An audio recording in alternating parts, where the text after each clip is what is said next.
it is going to be unusual, and this thing didn't go necessarily the way we wanted it, but at least we are going back, as the guy said, and my role is going to be hugely different in that I'm not allowed on the field, so I'll be working from an area that's called the moat, basically the first row of stands, the first row of seats in the stands, and that's going to provide a lot of challenges, and we love challenges on Sunday Night Football, so I'm eager to see how it all works out.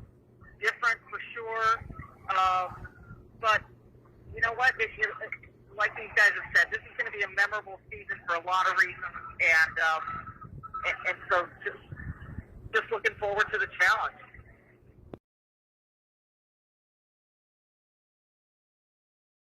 What are we going to do to fill the void of no crowds from the sound standpoint? I think the NFL has done a really great thing here, and we were all discussing this over the spring and the winter, but NFL Films had natural sound from 30 of the 32 stadiums over 4 years. So obviously SoFi and Allegiant, there wasn't any natural sound to be had because they weren't built.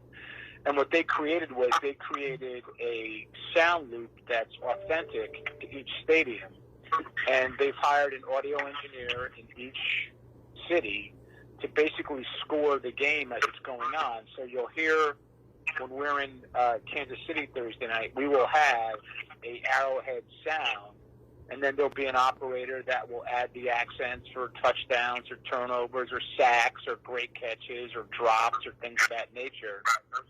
So I think it'll be as authentic as it possibly can.